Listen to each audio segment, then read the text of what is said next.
Welcome back to the channel guys. आज हम लोग बात करेंगे इंडियन अपोजिशंस को लेके। ये जो वीडियो है ये बहुत ही मस्त होने वाला है क्योंकि ऐसा ऐसा इन्फॉर्मेशन आज आपको पता चलेगा पूरा वीडियो में, तो आप सोचेंगे ये भी होता है। तो चलिए शुरू करते हैं आज का वीडियो। हम लोग जो देखते हैं टीवी में और उसी से हम लोग सीखते हैं और हम लोग को लगता है ऑपोजिशन मतलब भाई ऑपोजिट में खड़ा होकर बस चीखो चिल्लाओ और झगड़ा करो। ऐसा नहीं होता है। पॉलिटिक्स में ऑपोजिशंस का जो है वो बहुत महत्वपूर्ण एक भूमिका रहता है, जिसमें ऑपोजिशंस को सिर्फ ऑपोजिट में खड़ा होकर हर कोई काम का विरोध करने से ज्यादा और भी कुछ चीज है जिसमें ध्यान देना होता है। मगर ऑल ओवर अगर वर्ल्ड में देखा जाए ऑपोजिशंस कभी ये नहीं करता है। जो भी रूलिंग गवर्नमेंट है वो कुछ भी करते हैं उसका ऑपोजिट में खड़ा हो जाता है और बस उसका विरोधिता किया जाता है। तो आप पूछेंगे ऑपोजिशन का काम क्या है। ऑपोजिशन का बहुत सारा काम है, जिसमें सबसे पहले जो है अकाउंटेबिलिटी। गवर्नमेंट जो टैक्स पेयर का पैसा है वो अगर कहीं भी कुछ खर्चा करता है तो कितना खर्चा हुआ है, क्यों हुआ है, अगर खर्चा हुआ है तो वो क्या देश के लिए जरूरत था, वो जाके कितना फायदा लाएगा देश को इन फ्यूचर। ये जो क्वेश्चन है ये ऑपोजिशन को करना चाहिए। तो कुछ सेक्टर है जहां ऑपोजिशन को ज्यादा एक्टिव होना चाहिए और ऑपोजिशन अगर यही सब सेक्टर में एग्जैक्ट जो डेटा है उसके ऊपर क्वेश्चन उठाता है तो आगे जाके वो इंडिया के ग्रोथ के लिए अच्छा होगा। तो चलिए बात करते हैं कौन कौन सा ऐसा सेक्टर है जहां ऑपोजिशन को अपना ध्यान केंद्रित करना चाहिए। तो पहला जो पॉइंट है वो है देश का सिक्योरिटी, क्योंकि देश का अगर डिफेंस सिस्टम अच्छा रहेगा तो हम लोग का जो कंट्री है वो प्रोटेक्टेड रहेगा। तो ऑपोजिशन को चाहिए हर टाइम ये देखना कि देश का सिक्योरिटी किस हालत पे है, क्या क्या स्टेप लिया जा रहा है देश का सिक्योरिटी को ग्रो करने में, या फिर और क्या कर सकते हैं हम लोग का जो 3 सेना प्रमुख है या फिर 3 सेना जो है उसका जो ग्रोथ है उसमें। ऑन द अदर हैंड जैसे क्रॉस बॉर्डर टेररिज्म या फिर बॉर्डर रिलेटेड कॉन्फ्लिक्ट या फिर देश में ऐसा कुछ जो देश का सिक्योरिटी जो है वो तोड़ सकता है, ये सब में ऑपोजिशन को गवर्नमेंट के साथ एक साथ खड़ा होकर स्टेप लेना चाहिए। अगर गवर्नमेंट स्टेप नहीं लेता है तो गवर्नमेंट को पूछना चाहिए कि भाई ये क्यों स्टेप आप नहीं लिए हैं, जल्दी से ये लीजिए क्योंकि इसमें देश का जो है प्रोग्रेस होगा। इसमें हमेशा जीरो टॉलरेंस पॉलिसी गवर्नमेंट को लाना चाहिए। नेक्स्ट जो है वो है हेल्थ, क्योंकि हेल्थ रिलेटेड इशू हम लोग के लिए बहुत ज्यादा इंपॉर्टेंट है। अगर देश में कोई नया तरह का बीमारी आता है तो उस टाइम में इंस्टेंटली क्या किया जाए, क्या क्या स्टेप लिया जाए कि ये इशू आगे बढ़ ना पाए। इसमें हम लोग का देश का इतना बड़ा जो पॉपुलेशन है इसको कैसे सेव किया जाए, इस हिसाब से हमेशा ऑपोजिशन को एक्टिव रहना चाहिए और गवर्नमेंट को इसके रिलेटेड जितना भी क्वेश्चन है हमेशा पूछना चाहिए। फॉर एग्जाम्पल कोविड, जब कोविड आया था उस टाइम में हम लोग देखे थे पूरा वर्ल्ड जो है इससे जूझ रहा है। इंडिया ने कुछ टाइम लिया, फिर अब वो वैक्सीन डेवलप किया। वैक्सीन मैत्री इनिशिएटिव के अनुसार नॉट ओनली सिर्फ इंडियन लोगों को वैक्सीन प्रोवाइड किया गया, मोर देन 101 कंट्री में इंडिया अपना वैक्सीन जो है वो एक्सपोर्ट किया। आगे जाके इंडिया का नाम बढ़ा। इंडिया में अगर देखा जाए हम लोग का जो ऑपोजिशन था, जिस स्टेट में सेंट्रल गवर्नमेंट जो सेंट्रल का है वो नहीं था, वो लोग इसको अपोज किया। I mean to say there are several leaders who told कि भाई हम लोगों को वैक्सीन नहीं मिला। কিছু করবার ক্ষমতা নেই, বড় বড় ভাষণ, ভ্যাকসিন দেবে বলে ভাষণ চলছে 6 মাস ধরে, 1 বছর ধরে। কবে ভ্যাকসিন আসবে লোকে জানেও না। ऐसा नहीं हो सकता है। कोई भी government instead of giving vaccine to their own citizen वो आगे जाके इसको एक्सपोर्ट करेगा। पहले वो अपना घर को बचाएगा उसके बाद दिलाएगा। ऐसा क्रूशियल टाइम में ऑपोजिशन को चाहिए था गवर्नमेंट के साथ मिलके कदम से कदम मिला के जितना जल्दी हो सके कोविड सिचुएशन को हैंडल करना, और वही कोविड सिचुएशन में अगर कोई पॉलिटिक्स क्रिएट करना चाह रहा है तो उसको बंद करना या फिर उनको स्टॉप करना कि आगे जाके ऐसा कुछ ना फैले। क्योंकि एट फर्स्ट सबसे ज्यादा जो महत्वपूर्ण है वो है कंट्री, और कंट्री में जो रहता है कंट्री का जो सिटीजन है उन लोगों का हेल्थ। मगर इंडिया में ऑपोजिशन के तरफ से ये सब नहीं दिखाई दिया, उल्टा पॉलिटिक्स दिखाई दिया। ऑन द अदर हैंड कुछ स्टेट गवर्नमेंट यही कोविड रिलेटेड इशू को हाईलाइट करके अपना जो वोट कैंपेन में अपना भाषण में ऐड कर दिया। वो नहीं लगवा रहे हैं तो हमें लगता है कि कहीं ना कहीं उस वैक्सीन में कुछ ऐसी चीजें हों कि नुकसान हो जाए, और तो आप नपुंसक बना कुछ भी हो सकता है। तो नेक्स्ट पॉइंट जो है वो है इंडिया का ग्रोथ। इंडिया का ग्रोथ में ऑपोजिशन को चाहिए हमेशा गवर्नमेंट के साथ मिलकर काम करना। इसमें क्या होता है भाई, ऑपोजिशन ऑपोजिट में जरूर खड़ा रहेगा गवर्नमेंट का कुछ स्टेप अगर गलत हो उसमें, मगर जब इंडिया का ग्रोथ होता है तब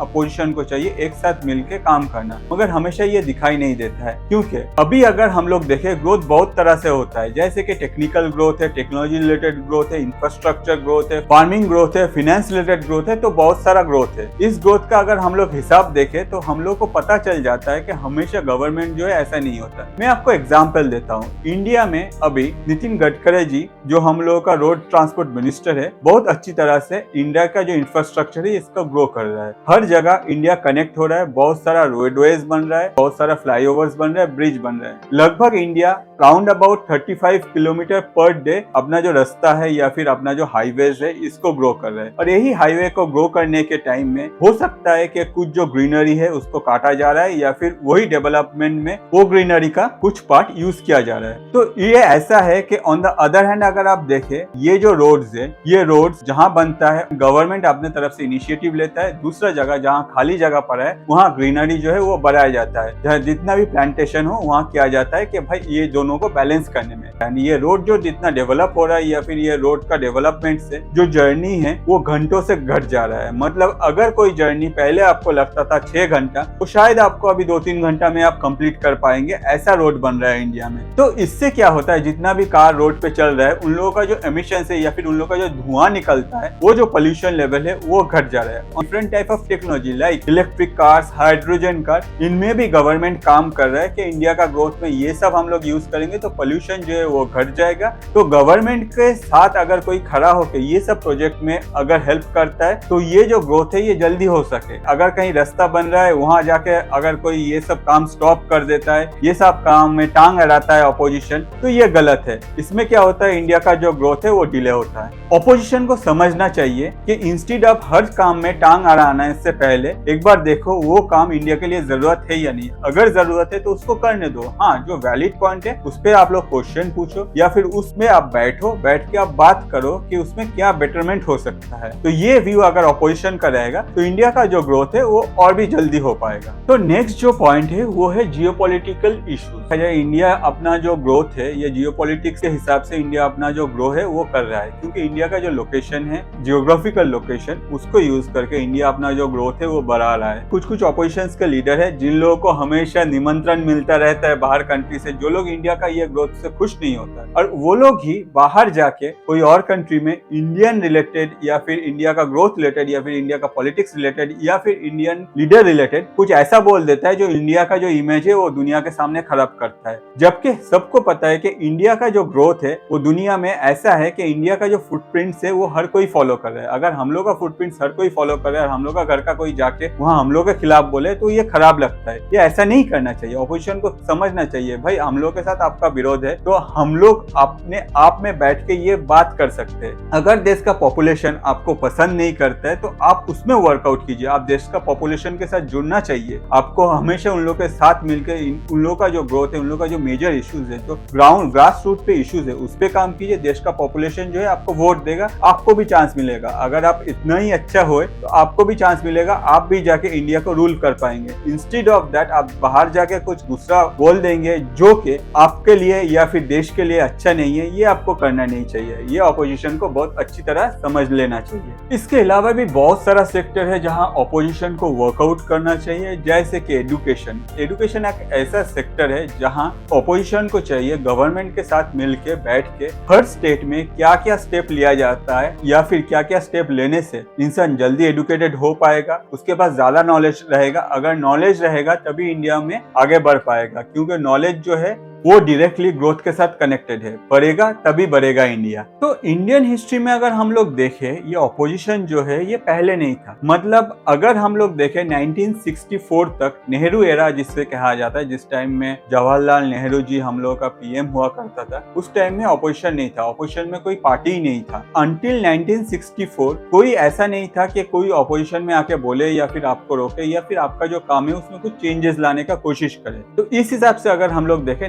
1964 के बाद से ऑपोजिशन जो है वो अपना काम करना शुरू किया। मगर उससे पहले आपको समझ लेना चाहिए कि इस टाइम में ऑपोजिशन नहीं था, ऐसे तो तब देश कैसे चलता था। तो ऐसा नहीं था, उस टाइम में कांग्रेस के अंदर ही ऑपोजिशन था, क्योंकि हर लीडर का जो व्यू होता था वो इक्वल नहीं होता था। कोई अगर कुछ भी डिसीजन लेता था तो ऊपर नीचे लगता था, तो दूसरा लीडर जो है अपना जो व्यू है उसमें शेयर करता था कि ये करने से अच्छा होगा, ये बुरा होगा, उसमें डिसीजन लिया जाता था। फिर आगे जाके उस पर स्टेप लेके उसमें जाके जो भी बेस्ट होता था इंडिया के लिए वो किया जाता था। इसके बाद आया इंदिरा गांधी एरा, और यही इंदिरा गांधी एरा में ऑपोजिशन जो है इसका जन्म हुआ। मतलब इससे पहले ही ऑपोजिशन था, हर किसी के मन में हर किसी का जो व्यू है वो मिलता या फिर उसका ऑपोजिट में भी खड़ा होता था, मगर उस टाइम तक गवर्नमेंट में ये ऑपोजिशन दिखाई नहीं दिया। 1967 में ये ऑपोजिशन जो है ये खुल के सामने आ गया। 1967 में 9 स्टेट था जिसमें नॉन कांग्रेस गवर्नमेंट फॉर्म हुआ, और यही नॉन कांग्रेस गवर्नमेंट आगे जाके ऑपोजिशन का जगह लिया, और कांग्रेस का जो भी डिसीजन होता था उसमें ये गवर्नमेंट जाके क्वेश्चन उठाता था या फिर जो भी बेस्ट हो सकता था उन लोगों को गाइड करता था। ठीक इसके 10 साल बाद जनता पार्टी जो है वो अपना गवर्नमेंट फॉर्म किया था, क्योंकि उससे 2 साल पहले अगर हम लोग जाते हैं 1975 में, जिसमें इमरजेंसी आया था, तो इमरजेंसी के टाइम में जो स्टेप लिया गया था गवर्नमेंट के तरफ से वो शायद नॉर्मल जो इंडियन है उन लोगों को अच्छा नहीं लगा,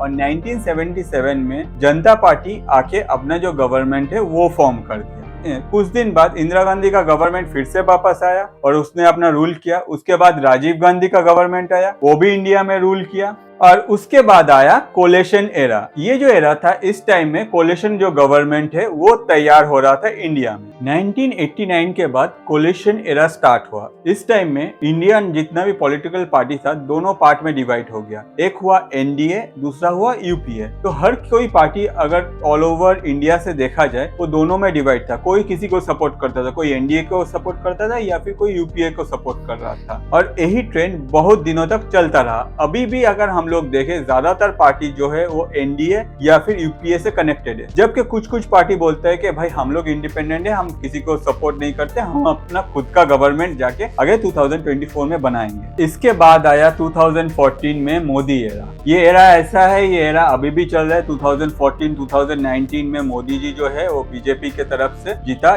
या फिर एनडीए जो है वो अपना इलेक्शन जीता, और वो अभी भी चल रहा है। 2024 में आगे इलेक्शन आने वाला है हम लोग का कंट्री में। उस टाइम क्या होता है वो जैसे होगा वैसे आपको पता चल जाएगा, मगर आपके मन में एक क्वेश्चन रहेगा कि भाई अभी ऑपोजिशन कौन है। अगर आपके मन में ये क्वेश्चन है तो आपके पन्ने सबसे पहले जो नाम आएगा कांग्रेस। कांग्रेस अपोजिशन में एग्जैक्ट है या फिर नहीं है, इसको लेके बहुत सारा जो सोशलिस्ट है हर किसी का अलग अलग व्यू है। कोई सोचता है हाँ भाई कांग्रेस बहुत एक्टिव है इंडिया में, मगर जो डेटा है वो कुछ और कहते हैं। तो चलिए एक बार देखते हैं क्या क्या डेटा हम लोग को मिलता है कांग्रेस का जो ये परफॉर्मेंस है उसके ऊपर। 2014 में लोकसभा में कांग्रेस का 44 सीट था, 2019 में ये 52 था। इनफैक्ट पूरा यूपीए जो है उसका जो टोटल सीट था दैट इज लेस देन 6। तो अगर हम लोग देखें लास्ट कुछ सालों में कांग्रेस के पास टोटल जो सीट्स है लोकसभा में उसमें लेस देन 10% हुआ कर रहा है, या फिर अगर हम लोग कहें कि यूपीए का बात करें तो पूरा यूपीए के पास ये जो सीट काउंट है वो लेस देन 10% है। अगर आप ऑपोजिशन में हो और अगर आपको लगता है कि भाई मैं ऑपोजिशन लीडर के हिसाब से अपना जो है इन फ्यूचर जाके मैं गवर्नमेंट बनाऊंगा, तो एटलीस्ट आप में कुछ स्ट्रेंथ रहना चाहिए। अगर 100% में 10% भी आपके पास नहीं है तो आप अपोजिट में कैसे खड़ा हो सकते हो? It's a very clear thing. अगर आपको अपोजिट में खड़ा है तो अपने आपको और भी मजबूत करना पड़ेगा। इन फ्यूचर शायद आप भी गवर्नमेंट बना पाओगे अगर आपके पास सपोर्ट रहा तो।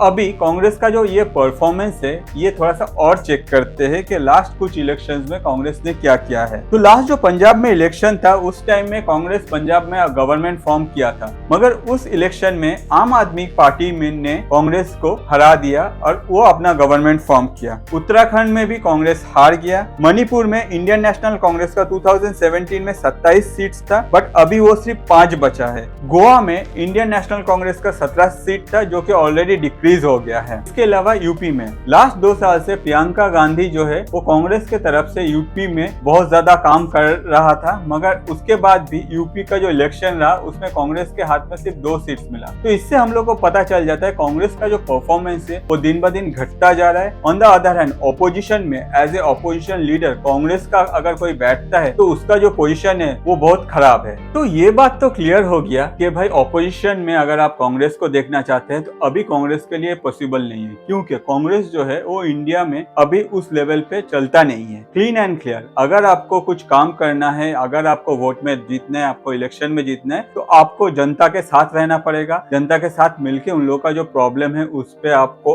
काम करना पड़ेगा, उन लोगों का साथ देना पड़ेगा 5 साल तक, तभी जाके जनता आपको सिलेक्शन करेगा। On the other hand grass root में अगर देखें, सिर्फ इलेक्शन के टाइम में कांग्रेस का जो लीडर है वो एक्टिव रहते हैं, बाकी टाइम में उन लोगों को कुछ भी दिखाई नहीं देता है कि कुछ काम कर रहे हैं या फिर कुछ ग्रोथ रिलेटेड टॉपिक में उन लोग बात कर रहे हैं। तो इस हिसाब से देखा जाए अगर, तो कांग्रेस का कोई चांसेस नहीं है एज ए ऑपोजिशन। कोई बोलता है थर्ड फ्रंट। थर्ड फ्रंट मतलब एक और टीम जो कि ना बीजेपी के साथ है ना कांग्रेस के साथ है, नीदर वो एनडीए है ना वो यूपीए है। वो अपने तरफ से इलेक्शन में आएगा और वो अपने तरफ से इलेक्शन में जीत जाएगा और उसमें से कोई लीडर जाके पीएम बनेगा। क्या ऐसा हो सकता है? तो चलिए आपको समझाते हैं थर्ड फ्रंट के बारे में। थर्ड फ्रंट में कुछ ऐसा बात है, कुछ बहुत सारा स्टेट है जिसमें कुछ स्टेट रिलेटेड पार्टीज जो है वो गवर्नमेंट फॉर्म किया है और वो अपने तरफ से सोचता है कि आगे जाके भाई मैं पीएम बन जाऊंगा। मगर उससे पहले उसको समझना चाहिए कि थर्ड फ्रंट बनाने के लिए जो सीट्स है वो जरूरत है। अगर 10 तो ऐसा पार्टी हर बार जब इलेक्शन होता है तो उस टाइम में हम लोग देखते हैं ऑल ओवर इंडिया में बहुत सारा छोटा छोटा पार्टी है, वो हर स्टेट से दूसरा स्टेट में जाके दूसरों को मीट कर रहा है, दूसरों को ग्रीट कर रहा है, बहुत सारा गिफ्ट्स दे रहे हैं और बहुत कुछ प्लानिंग कर रहे हैं। मगर इलेक्शन के बाद कोई किसी का मुंह भी देखने के लिए राजी नहीं रहता है, क्योंकि इलेक्शन में किसी के पास उतना सीट्स नहीं रहता है। कभी अगर कोई जीत भी जाता है तो दूसरा उसको सपोर्ट नहीं करता है। इसमें ऐसा हो गया कि मिलीजुली सरकार, अगर मिलीजुली सरकार बनाना है तो उसमें सबसे बड़ा जो प्रॉब्लम है, हर कोई सोचता है कि भाई मैं बहुत बड़ा कॉन्फिडेंट लीडर हूँ और मैं ही जाके पीएम बन जाऊंगा। मगर मुझे सपोर्ट करने वाला जो पार्टी है उसका जो लीडर है उसका भी सोच सेम है। तो ये जो सोच में कनेक्शन या फिर ये जो यूनिटी, ये कभी बनता नहीं है, क्योंकि यूनिटी बनने में सबको एक दूसरे का सपोर्ट चाहिए और ये सपोर्ट नहीं होता क्योंकि सबको आगे बढ़ के पीएम बनना है। किसी को ना इंडिया का ग्रोथ रिलेटेड कोई भी चीज में इंटरेस्ट है या फिर फ्यूचर में वो अगर पीएम बन भी जाता है तो उसके लिए इंडिया के लिए क्या करना चाहिए उसमें भी कोई इंटरेस्ट है। आई थिंक बहुत सारा लीडर्स ऐसे हैं जिन लोगों को नॉलेज भी नहीं है कि जियोपॉलिटिक्स रिलेटेड जो काम होता है या फिर जो स्टेप लिया जाता है वो कैसे लिया जाएगा। मगर उन लोगों के दिल में सब कुछ ऐसा है, भाई मेरे पास तो एक सपोर्ट है और मैं ही जाके पीएम बन जाऊंगा। भाई अगर आपको पीएम बनना है तो एटलीस्ट आप लर्न करो, आप जिस स्टेट से बिलोंग कर रहे हो, जहां से बिलोंग कर रहे हो वहां ग्रोथ करो। 5 साल तो आपके पास था, अगर आपका स्कोर कार्ड निकाले तो कैसा है? ऐसा नहीं होता है। आपका खुद का मिनिस्टर बहुत सारा केसेस में फंसा है जो कि इलीगल है। ऑन द अदर हैंड आपका स्टेट का जो जीडीपी कंट्रीब्यूशन है इंडिया का जीडीपी में वो भी बहुत खराब है। अगर आप चाहते तो 5 साल में अपना स्टेट का जो है वो एटलीस्ट नया सिग्नेचर क्रिएट कर सकते थे। अगर आप चाहते तो आप अपना जो अच्छा सा टीम बना सकते हैं कि अलग अलग से भाई मिलके 5 साल से कि भाई हाँ अपना नेटवर्क बना है, वो नेटवर्क जाके आपको हेल्प करता है इलेक्शन में। ऐसा कुछ नहीं किया होता है, मगर यही जो नेता है ये हम लोग जैसा टैक्स पेयर का जो पैसा है वो खर्चा करने के इलेक्शन के टाइम में हर किसी से मिलता है और सपना देखता है कि भाई हम लोग जाके कल थर्ड फ्रंट बनाएंगे जिसमें मैं हो जाऊंगा पीएम और हम लोग बहुत पैसा लूट सकेंगे इंडिया। ऐसा नहीं हो सकता है। इंडियन लोग इतना बुद्धू नहीं है कि ये स्टेप लेगा। अगर आपको लगता है ऐसा होगा तो सबसे पहले आपका जो पड़ोसी दोस्त है वही आपके पीछे आपके लिए गड्ढा खोदेगा, क्योंकि जब भी वो सुनेगा कि आप पीएम बनने वाले हो और वो बस ऐसे सपोर्ट करे तब उसका जो दोस्ती है आपके साथ वो टूट जाएगा। तो इसीलिए मैं रिक्वेस्ट करूंगा जो भी ये थर्ड फ्रंट बनाने का लिए सोच रहे एटलीस्ट 5 साल तक अच्छा से रिलेशन ग्रो करो, अपना नेटवर्किंग करो, साथ ही साथ अपना स्टेट में अपना जो सिग्नेचर है वो क्रिएट करो, स्टेट का ग्रोथ करो, जीडीपी में ग्रोथ करो। इंडिया का जीडीपी में उसका जो नाम है सबसे आगे आना चाहिए। फिर आप एक्सपेक्ट करो हाँ भाई मैंने थर्ड फ्रंट बनाया है और वो जो थर्ड फ्रंट है वो आगे इंडिया में शायद ग्रोथ ला सके। अगर आप इतना कॉन्फिडेंट हो तो जरूर आप आगे आओ। सिर्फ ये इलेक्शन से पहले मिलकर ये प्लानिंग करना ये बच्चों वाला हो गया, क्योंकि बहुत साल से इंडियन गवर्नमेंट में जब भी गवर्नमेंट फॉर्म होता है उससे पहले ये जो हरकत है ये हर बार इलेक्शन के टाइम में दिखा जाता है, उसके बाद सब कुछ वैनिश हो जाता है। ना किसी के साथ दोस्ती रहता है ना कोई किसी का मुंह देखने के लिए आता है। अगर आपको इंडिया का ग्रोथ में सच में कुछ करना है तो एटलीस्ट ग्रास रूट लेवल में काम करो इंडियन लोगों के साथ। 5 साल का अगर आपके पास जो टाइम आपको मिलता है उसमें आप जुड़े रहो। उसके बाद ऑपोजिशन में आप ऐसा कुछ सिग्नेचर क्रिएट करो कि आपको लगे, हर किसी को लगे कि हाँ भाई ऑपोजिशन जो है उसको एक बार चांस देना चाहिए, तभी आप ट्रस्ट जीत पाओगे और यही ट्रस्ट आपको इलेक्शन जीतने में हेल्प करेगा।